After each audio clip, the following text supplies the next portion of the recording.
सुप्रभात बच्चों, कैसे हैं आप सब। उम्मीद करती हूँ आप सब अच्छे होंगे। तो बच्चों, आज की कक्षा में हम पढ़ने वाले हैं अध्याय नंबर 17, जिसका शीर्षक है गोभी का फूल। तो बच्चों, गोभी का फूल क्या है? गोभी का फूल एक सब्जी है जो आप सबने खाई होगी। तो हम यहाँ देख सकते हैं कि हमें यहाँ पे कुछ चित्र दिए गए हैं और इन चित्रों के आधार पर हमसे कुछ प्रश्न पूछे गए हैं। तो सबसे पहला प्रश्न है, क्या आपको गोभी की सब्जी खाना पसंद है? तो बच्चों, आपको बताना है कि आप में से किस किस को गोभी की सब्जी खाना पसंद है।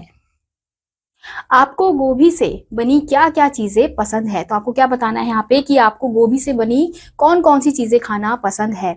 जैसे जो मंचूरियन होता है वो भी गोभी से बनता है, और जो पकोड़े होते हैं वो भी गोभी से बनते हैं, पराठे होते हैं गोभी के, और सब्जी होती है गोभी की। तो आपको क्या क्या खाना पसंद है? अगला है, आप कितने प्रकार की गोभी के नाम जानते हैं? तो आपको बताना है कि आप कौन कौन सी गोभियों के नाम जानते हैं। जैसे कि हमें यहाँ पे अलग अलग प्रकार की गोभियां दी गई है। ये है पत्ता गोभी, ये है फूल गोभी, और ये क्या है बच्चों? ये है ब्रोकली। अगला है, आपको कौन सी गोभी सबसे ज्यादा पसंद है? तो आपको बताना है कि आपको इन तीनों गोभियों में से सबसे ज्यादा कौन सी गोभी खाना पसंद है। अब आपको क्या करना है, चित्र देखकर गोभियों के नाम लिखिए। अब यहाँ पे आपको क्या दिए गए हैं? अलग अलग गोभी दी गई है, यानी कि अलग अलग गोभियों के चित्र दिए गए हैं। तो आपको इनके नीचे इनके नामों को लिखना है। जैसे यहाँ पे क्या लिखेंगे आप? पत्ता गोभी। यहाँ क्या लिखेंगे? फूल गोभी। और यहाँ पे लिखेंगे ब्रोकली। तो हम यहाँ देख सकते हैं कि हमें यहाँ पे ब्रोकली और गोभी यानी फूल गोभी के चित्र दिए गए हैं। प्रस्तुत हास्य व्यंग्य हिंदी जगत के प्रसिद्ध रचनाकार श्री केशव चंद्र शर्मा द्वारा लिखित है। हमारे समाज में हनुमान प्रसाद जी जैसे व्यक्ति सदा दूसरों को मुसीबत में डाल देते हैं और अपना काम भी निकाल लेते हैं। ऐसे लोगों के कारण ही लेखक ने अपने साथ हुई एक रोचक घटना का वर्णन किया है। इसमें वे बता रहे हैं कि अपने किसी जानने वाले के लिए गोभी के सस्ते फूल लाने के चक्कर में उन्हें कैसी कैसी मुश्किलों का सामना करना पड़ा। तो बच्चों, ये जो हास्य व्यंग्य है वो किसने लिखा है? जगत के प्रसिद्ध रचनाकार श्री केशव चंद्र शर्मा ने लिखा है। और ये उन्होंने खुद महसूस किया है, जो उनके साथ खुद हुआ है, जो उन्होंने खुद अनुभव किया है, उसी आधार पर ये घटना इन्होंने लिखी है कि किस प्रकार से एक मामूली से फूल गोभी को लाने के लिए कि उन्हें किस किस प्रकार की परेशानियों का सामना करना पड़ा। तो चलिए अध्याय को शुरू करते हैं। आप तो बाबू हनुमान प्रसाद को नहीं जानते होंगे, पर बाजार के सभी सब्जी वाले उन्हें अच्छी तरह पहचानते हैं। घर की साग सब्जी वे ही बाजार से खरीद कर लाते हैं। हरे धनिये की गड्डी मुफ्त में मांगना, शलजम के पत्ते तुड़वाकर तुलवाने का आग्रह करना, आलू छांट छांट कर चढ़वाना और अरबी धुलवाकर मिट्टी हटाकर लेना आदि अनेक ऐसी बातें जिनके कारण सब्जी मंडी का हर व्यक्ति उन्हें पहचानता है। तो हम यहाँ पे देख सकते हैं कि हमें किसके बारे में बताया जा रहा है? बाबू हनुमान प्रसाद के बारे में यहाँ पे बताया जा रहा है। तो लेखक क्या कह रहे हैं कि हम सब तो उसे नहीं जानते हैं, लेकिन लेखक उन्हें खूब अच्छी तरीके से जानते हैं, और जो बाजार के सब्जी वाले हैं वो भी उन्हें बहुत अच्छी तरीके से जानते हैं, क्योंकि जब वो सब्जी खरीदने जाते हैं वो तरह तरह की अलग अलग प्रक्रियाएं करते हैं। जैसे जो धनिये की गड्डी होती है उसे मुफ्त में खरीदते हैं, शलजम के पत्ते हटवाकर शलजम को तुलवाते हैं, और आलू को छांट छांट कर चढ़वाते हैं, अरबी धुलवाकर मिट्टी हटवाकर ही लेते हैं। यानी कि वो बहुत ज्यादा परख के साथ सब्जियां लेते हैं। सभी सब्जी वाले उन्हें देखकर आइए बाबूजी का नारा लगाते हैं, पर मन से कोई नहीं चाहता कि वे उसकी दुकान पर ही उस दिन का व्रत तोड़े, क्योंकि बहुत देर तक हिसाब लगाना पड़ता है कि सौदे के बाद घाटे में आखिर कौन रहा। तो जो सब्जी वाले होते हैं सब्जी मंडी में, तो सब जब भी वो आते हैं तो सब प्यार से बुलाते हैं कि आइए बाबूजी, लेकिन अंदर से कोई भी नहीं चाहता होता है कि वो उनकी दुकान में आके सब्जी ले, क्योंकि जब भी वो सब्जी लेने आते हैं तो वो बहुत ज्यादा समय लगा देते हैं हिसाब किताब में, जिससे पता ही नहीं चल पाता कि आखिर घाटे का सौदा हुआ किसका है, सब्जी वाले का हुआ है या फिर उनका हुआ है। हनुमान प्रसाद जी को हरी सब्जी का मर्ज है। किस सब्जी में कितने विटामिन होते हैं, कितना लोहा, कितना चूना, कितना कत्था, कितनी लकड़ी, कितनी ईंट, इसका जितना ज्ञान उनको है वैसा किसी पोस्ट मास्टर को अब तक निकले हुए डाक टिकटों के बारे में भी नहीं होगा। तो यहाँ पे बताया जा रहा है कि जो हनुमान प्रसाद जी हैं उन्हें सब्जी, जो हरी सब्जियां होती है उनका बहुत ही अच्छा ज्ञान है। उन्हें पता होता है कि किस सब्जी में कितने विटामिन है, किस सब्जी में कितना लोहा है, कितना चूना है, कितना कत्था है, यानी कि किस सब्जी से हमें क्या क्या मिल सकता है, तो उन्हें पूरी जानकारी होती है। हनुमान प्रसाद जी को ताजमहल का रेप्लिका भेंट कीजिए तो वे बुरा मान सकते हैं, पर आप यदि उन्हें एक टोकरा सोया मेथी का साग भेंट कर दे तो आप उनके पक्के मित्र माने जा सकते हैं। किसी को कहीं बाहर आते जाते देखते हैं तो मौसमी तरकारी की फरमाइश वे जरूर कर देते हैं। तो यहाँ पे क्या बताया जा रहा है कि उन्हें अगर ताजमहल का रेप्लिका अगर भेंट में दिया जाए, तोहफे में दिया जाए, तो वो बुरा मान सकते हैं, लेकिन अगर उन्हें सोया मेथी भेंट में दी जाए, यानी कि जो सोया साग होता है, मेथी का साग होता है, वो अगर उन्हें तोहफे में दी जाए, भेंट में दी जाए, तो वो आपको अपना पक्का मित्र बना लेंगे, क्योंकि उन्हें हरी सब्जियां बहुत ज्यादा पसंद होती हैं। उस दिन मुंह से अचानक निकल पड़ा कि मैं लखनऊ जा रहा हूँ। फिर क्या था? बाबू हनुमान प्रसाद बोले, अरे भाई शर्मा साहब, आप लखनऊ जा रहे हैं तो हमारे लिए 5 फूल गोभी लेते आइएगा। अभी यहाँ गोभी का अच्छा फूल मिलता नहीं, लखनऊ में 1-1 रुपए का अच्छा फूल मिल जाता है। तो उसी दिन जो लेखक है वो अचानक वहां से निकल रहे होते हैं और जाते जाते बोल देते हैं कि वो कहाँ जा रहे हैं, लखनऊ जा रहे हैं। तो हनुमान प्रसाद जी उन्हें बोल देते हैं कि अरे भाई शर्मा जी, अगर आप लखनऊ जा रहे हैं तो वहां से क्या लेके आइए, गोभी का फूल लेके आइएगा, क्योंकि यहाँ पे तो अभी अच्छे गोभी के फूल नहीं मिल रहे हैं और वहां पे तो 1-1 पैसे का अच्छा गोभी का फूल मिलता है। मैंने हाँ या ना कहा हो, इसके पहले ही उन्होंने 5 रुपए मेरे हाथ में रख दिए और मुझे अकेले में ले जाकर बोले, देखिए शर्मा जी, पता नहीं आपने कभी साग सब्जी खरीदी है कि नहीं, फूल जरा गठा हुआ लीजिएगा, छितरा फूल जल्दी खराब हो जाता है। बहुत से गोभी वाले पत्ते निकाल लेते हैं, वे पत्ते ना निकाल पाए, पूरी गोभी लीजिएगा। पत्ते में जो कैलोरी होती है वह फूल में तो होती ही नहीं। पत्तों के डंठल का अचार बहुत अच्छा होता है। तो इतनी देर में वो हाँ या ना में जवाब देते, उतने में ही जो हनुमान प्रसाद जी हैं वो क्या करते हैं, उनके हाथ में 5 रुपए पकड़ा देते हैं और क्या कहते हैं कि मुझे नहीं पता कि आपने कभी सब्जी वगैरह ली है या नहीं ली है, लेकिन जब आप फूल गोभी लेंगे तो उसे अच्छे से देख परख के ही लीजिएगा, क्योंकि जो सब्जी वाले होते हैं वो क्या करते हैं, फूल गोभी में से आधे फूल को चुरा लेते हैं, पत्ते को तोड़ लेते हैं। तो इसलिए अच्छे से देख के लीजिएगा, क्योंकि पत्तों में ही क्या होते हैं, कैलोरी होती है। वे हर किसी सब्जी के बारे में बहुत कुछ कह सकते थे, इसलिए मैं चुप था।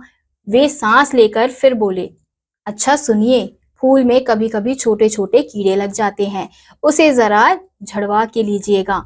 पानी में भीगा हुआ फूल मत लीजिएगा, बहुत जल्दी खराब हो जाता है। अच्छे गोभी के फूल में विटामिन ए, बी, डी अधिक रहता है। अब उन्हें हरी सब्जियों के बारे में बहुत अच्छी जानकारी थी और बाकी सब्जियों के बारे में भी अच्छी जानकारी थी, इसलिए जो लेखक है वो चुप खड़े रहते हैं, वो उनसे कुछ भी नहीं बोलते हैं। फिर थोड़ी देर बाद वो फिर से बोलते हैं कि फूल में कभी कभी छोटे छोटे कीड़े होते हैं, तो अच्छे से देख के लीजिएगा, और जो गोभी का फूल जो है वो पानी में डूबा हुआ होगा तो उसको मत लीजिएगा, क्योंकि वो जल्दी खराब हो जाएगा। और अच्छे गोभी में क्या होते हैं, विटामिन ए, बी, डी अधिक होता है। तो यानी कि वो गोभी के बारे में सारी जानकारी लेखक को दे रहे थे। मैंने उन्हें याद दिलाया कि यदि मैं गोभी के फूल का महात्मा सुनकर गया तो गाड़ी तो छूटेगी ही, नौकरी भी छूटेगी और गोभी का फूल भी छूटेगा। तब जाकर हनुमान प्रसाद जी ने मुझे छोड़ा। तो लेखक ने उन्हें बताया कि अगर मैं गोभी के बारे में यहाँ पे बात करता रह गया तो मेरी नौकरी भी छूट जाएगी, मेरी गाड़ी भी छूट जाएगी। तब जाके हनुमान प्रसाद जी ने उन्हें छोड़ा था। हजरतगंज सिनेमा, सुमाइश और कॉफी ऑफिस सब कुछ छोड़कर मैं लखनऊ की तरकारी मंडी में घुसा। तरकारी वाले 2 रुपए से नीचे उतरने को तैयार ना थे, पर मुझे तो गोभी के फूल 1-1 रुपए वाले ही चाहिए थे, पूरे पत्ते वाले, जिनके डंठल का अचार बन सके। लौटने का वक्त हो गया। मंडी वाले ने 1 रुपए पर उतरने के लिए हामी ना भरी। हारकर 1.5 रुपए के भाव से गोभी के फूल खरीदे और सोचा, यदि ये इतने ही नायाब हैं तो 2-4 अपने लिए भी ले लूं। तो अब यहाँ पे जो लेखक है वो क्या बता रहे हैं कि अब वो उस जगह पर पहुंच गए हैं। कहाँ पहुंच गए हैं? हजरतगंज के सिनेमा, नुमाइश और कॉफी हाउस सब कुछ छोड़कर वो कहाँ गए हैं? सब्जी मंडी गए हैं। क्या लेने के लिए गए हैं? गोभी लेने के लिए गए हैं। अब लेकिन जो हनुमान प्रसाद जी हैं उन्होंने तो क्या कहा था कि 1 रुपए की ही गोभी लेना, लेकिन वहां पे जो गोभी है वो कितने की मिल रही है? 2 रुपए की मिल रही है और उससे नीचे कोई नहीं जा रहा है। और उन्हें गोभी भी कैसी चाहिए? अच्छे पत्तों वाली, और जिसके डंठल का अचार बन सके। और लौटने का वक्त होता जा रहा था तो उन्होंने जैसे तैसे करके 1.5 रुपए में गोभी ले ली। फिर उन्होंने क्या सोचा कि अगर इस गोभी का इतना फायदा है तो 2-4 मैं अपने लिए भी ले लेता हूँ। प्लेटफॉर्म पर हाथ में एक खूबसूरत अटैची के साथ एक जहावा गोभी के फूल लेकर सफर करने वाला मैं अपने ढंग का अकेला ही मुसाफिर दिखाई पड़ रहा था। टिकट चेकर 2 बार पास से गुजरा। कुली से पूछा गया कि सामान बुक करवा लिया है या नहीं। 2 परिचित चेहरे दिखाई पड़े। बोले, कहिए दावत कब है? संजीदगी से जवाब देता हुआ मैं प्लेटफॉर्म पर बढ़ती हुई भीड़ और अपने गोभी के झाबे को देख रहा था। कुली चढ़ाने का इशारा दे रहा था, पर 1 रुपया इनाम चाहता था। तो अब जो लेखक है वो प्लेटफॉर्म पर पहुंच गए थे। अब उनके हाथ में खूबसूरत सी अटैची थी, यानी कि सूटकेस था जिसमें वो कपड़े अपने लाए थे, और साथ में एक झाबा था गोभी का, यानी कि गोभी का फूल भी उनके हाथ में था। तो वो बहुत ज्यादा अजीब लग रहा था। वो ही एक ऐसे इंसान थे जो अच्छी सी अटैची लेकर और एक हाथ में गोभी का फूल लेकर प्लेटफॉर्म में आ रहे थे। तो जो टिकट चेकर है वो बार बार उनके पास आ रहा था, और जो कुली है वो भी उनका सामान उठाकर ले जा रहा था। अब जो कुली है वो उनका सामान चढ़ा रहा था। अब गोभी का फूल उसके पास था, तो उसने क्या उम्मीद करी कि उसको 1 रुपए वो देंगे तभी वो उनका सामान ऊपर चढ़ाएगा।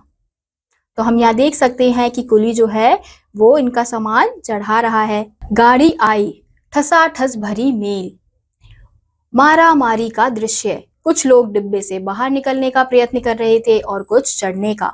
मेरे कुली ने अब ना चूक चौहान की तरह मुझे ललकारा। मैं भीतर घुसने लगा। भीतर वाले मुझे दूसरे डिब्बे में खाली जगह के बारे में अतिरिक्त जानकारी के साथ रेल के सारे कानून एक साथ समझाने पर तुल गए, पर हया नामक वस्तु मैं प्लेटफॉर्म पर छोड़कर ही डिब्बे के भीतर घुसा था। अब वो कहाँ पहुंच गए हैं? प्लेटफॉर्म पर पहुंच गए हैं, और जो गाड़ी है वो आ चुकी है, और जो गाड़ी है वो उसमें बहुत ज्यादा भीड़ है। कुछ लोग बाहर निकलने की कोशिश कर रहे हैं, कुछ लोग अंदर चढ़ने की कोशिश कर रहे हैं। आपने देखा होगा जब आप रेलवे स्टेशन जाते हो और जैसी ट्रेन आती है तो लोग क्या करते हैं, कुछ लोग उतरने की कोशिश करते हैं और कुछ लोग चढ़ने की कोशिश करते हैं, और बहुत ज्यादा भीड़ होती है। तो ऐसा ही कुछ हाल वहां पर भी था। तो जैसे ही जो लेखक है ट्रेन के अंदर चढ़े तो वहां के जो लोग थे वो उन्हें क्या कानून वगैरह बताने लगे। फिर उन्हें याद आया कि उनका हया नामक वस्तु तो प्लेटफॉर्म के बाहर ही छूट गया है। भीतर घुसते ही गोभी के फूलों की चिंता हुई। झावा पूरा भीतर नहीं आ सकता था। गोभी के फूल धीरे धीरे करके भीतर आ रहे थे। आखिरी किस्त में 2 फूल प्लेटफॉर्म पर से खिसककर डिब्बे के नीचे रेल की पटरी पर पहुंच गए।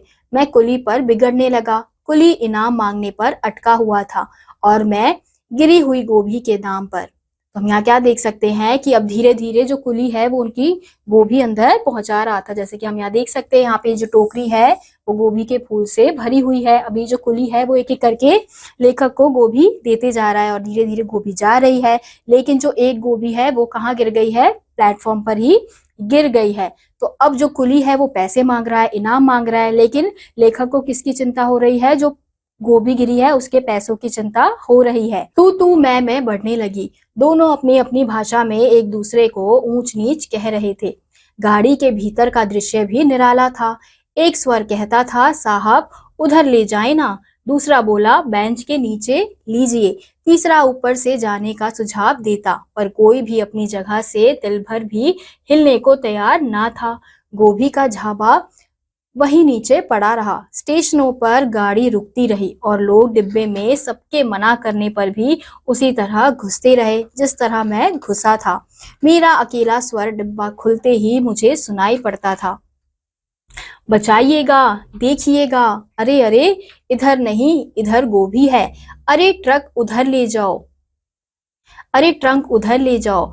पर जब आदमी जनता हो जाता है तो कौन किसकी सुनता है? सो मेरी भी किसी ने ना सुनी। अब वो जो गोभी की बोरी थी, टोकरी थी, वो उसे संभालने में लगे हुए थे, लेकिन उस ट्रेन में इतनी भीड़ थी कि कोई अपनी जगह से हिलने को भी तैयार नहीं था। सब लोग क्या बोल रहे थे कि आप इसे नीचे से ले जाइए, कोई कह रहा है आप उसे ऊपर से ले जाइए, लेकिन कोई भी अपनी जगह से हिलने को तैयार नहीं था।